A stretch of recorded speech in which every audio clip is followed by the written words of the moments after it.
Hello friends, history 2020 channel में मैं आप सभी का स्वागत करता हूं। आज हम पढ़ने जा रहे हैं करंट अफेयर्स ऑफ 21 जून। मैं हूं अनुराग गुप्ता। तो चलिए स्टार्ट करते हैं। अगर आपने मेरे चैनल को अभी तक सब्सक्राइब नहीं किया है तो सब्सक्राइब कर लीजिए और बेल आइकन को भी प्रेस कर दीजिए ताकि आपको आने वाले अपडेट्स मिलते रहें। तो पहले क्वेश्चन की ओर चलते हैं। अखिल भारतीय फुटबॉल महासंघ, ये AIIF नहीं है, ये है AIFF।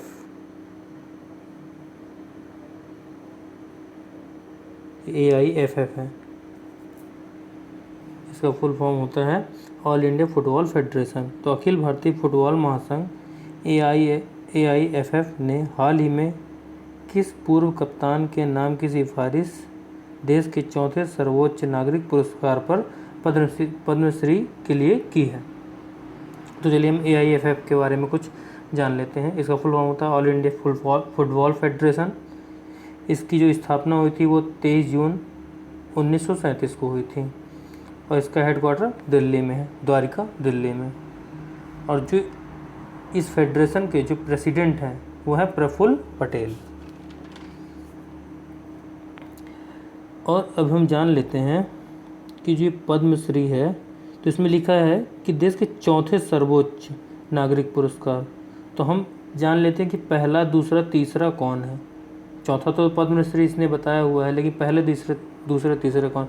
तो पहला होता है हमारा भारत रत्न, दूसरा होता है पद्म विभूषण, तीसरा होता है पद्म भूषण और चौथा होता है पद्मश्री। ध्यान से सुन लीजिएगा, भारत रत्न, पद्म विभूषण, पद्म भूषण और पद्मश्री, ये चारों सीक्वेंस में मैंने बता दिया। तो इसका आंसर है IM विजयन। तो चलिए आगे चलते हैं। इन्हीं के लिए पद्मश्री के लिए अपील किया गया, सिफारिश की गई है।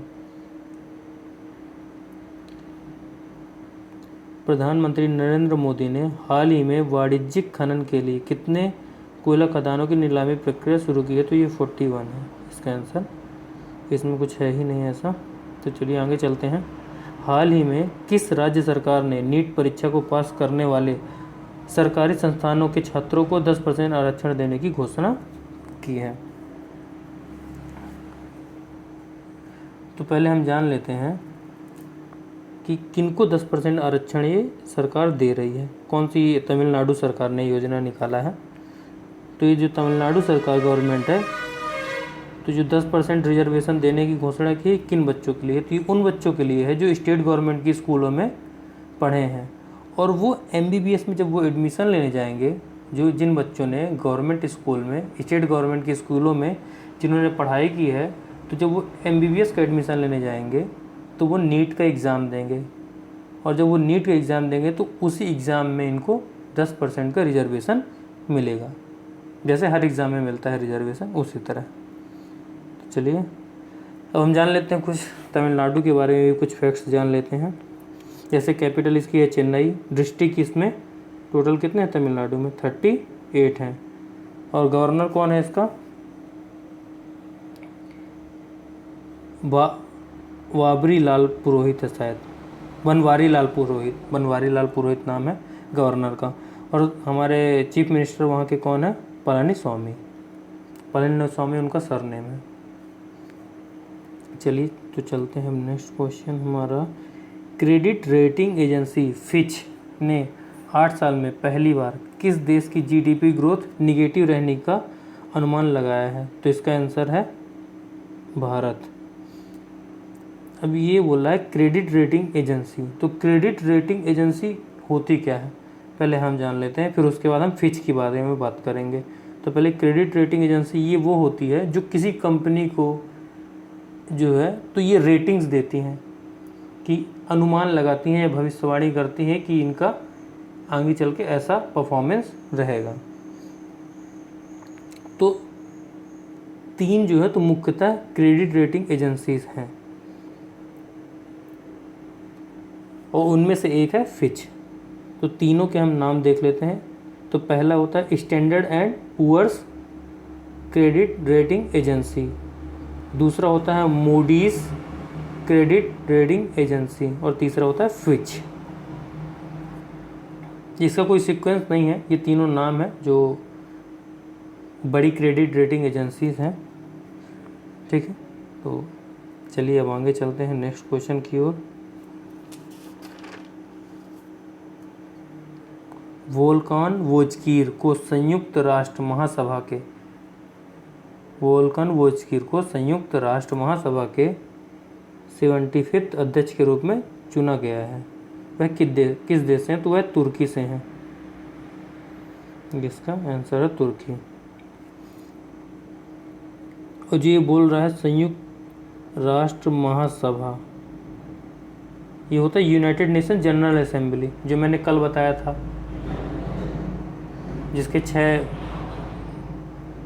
हमारे ऑर्गन्स होते हैं यूनाइटेड नेशन के, है ना। तो ये उन्हीं में से एक है, यूनाइटेड नेशन जनरल असेंबली। ठीक है, अब आगे चलते हैं। हाल ही में एयरवेंटी ऐप कहाँ लॉन्च की गई है? तो एयरवेंटी ऐप जो है, तो ये मुंबई में लॉन्च की गई है। अब ये ऐप का काम क्या है? तो ये ऐप का काम ये है, एयरवेंटी ऐप का, कि ये बेड्स और वेंटिलेटर की अवेलेबिलिटी या भी उपलब्धता के बारे में बताएगा कि कहाँ पर कितने बेड्स हैं, कहाँ पर कितने वेंटिलेटर्स हैं हॉस्पिटल्स में। ठीक है, और शहर के अंदर ही बताएगा। हाल ही में किस देश ने क्रिकेट मैच में फिक्सिंग को कानूनन अपराध का दर्जा बनाने की मंजूरी दे दी है? तो ये पाकिस्तान। हाल ही में किसने कोविड-19 के लिए भारत में पहली मोबाइल आई लैब लॉन्च की है? तो पहले हम जान लेते हैं कि आई लैब होती क्या है। ये आई लैब ये होती है कि एक वैन टाइप का होता है, वैन होती है जिसमें एक लेबोरेटरी होती है। वो अपने अकॉर्डिंग फिर जाते हैं लोगों के पास जहाँ जांच करना होता है, और वो तुरंत जांच कर लेते हैं। जो कि है, किसने बताया है? डॉक्टर हर्षवर्धन। ठीक है, और ये डॉक्टर हर्षवर्धन कौन है? हमारे minister of health and family welfare के, है ना, मिनिस्टर हैं। हेल्थ एंड फैमिली वेलफेयर के मिनिस्टर हैं। कौन? डॉक्टर हर्षवर्धन। हाल ही में कौन सी मल्टीनेशनल कंपनी ऋण मुक्त कंपनी बन चुकी है? तो इसका आंसर है रिलायंस इंडस्ट्रीज, और ये $150 बिलियन मूल्य वाली पहली कंपनी भी बन गई है। $150 बिलियन वाली। ठीक है, इसने अपना 9.99% जो शेयर है वो फेसबुक को बेचा है। और भी बहुत सारी कंपनियां जो इसके शेयर ली हैं, तो इसने अपना टोटल शेयर 24.70% शेयर जो है इसने अपना सेल कर दिया है। हाल ही में IMD के विश्व प्रतिस्पर्धात्मक सूचकांक में कौन शीर्ष पर रहा है? तो ये है सिंगापुर। हाल ही में BCCI के लोकपाल जस्टिस DK जैन का कार्यकाल कितने साल बढ़ाया गया? तो ये 1 है। हाल ही में केंद्र सरकार ने किस राज्य से गरीब कल्याण रोजगार अभियान की शुरुआत की है? ये बिहार से, जो 116 डिस्ट्रिक्ट में की गई है। 116 डिस्ट्रिक्ट जहाँ मज़दूर लोग थे जो वापस आए हैं बड़े बड़े शहरों से, महानगरों से, अपने अपने छोटे छोटे शहरों पर। तो ये 116 वो शहर हैं जो कि 6 स्टेट में आते हैं, जैसे मध्य प्रदेश हो गया, राजस्थान हो गया, हमारा उत्तर प्रदेश हो गया, और भी 3 हैं, बिहार। तो इन जगहों, तो बिहार से हमारी जो ये योजना है गरीब कल्याण रोजगार अभियान, ये बिहार से स्टार्ट होगी। तो चलिए आज का लेक्चर हम यहीं ख़त्म करते हैं। अगर आपने मेरे चैनल को अभी तक सब्सक्राइब नहीं किया है तो प्लीज़ सब्सक्राइब कर लीजिए और लाइक ज़रूर कर दीजिएगा अगर पसंद आता है। और जो भी कुछ भी पूछना हो तो आप कमेंट कर सकते हैं। ठीक है, थैंक यू।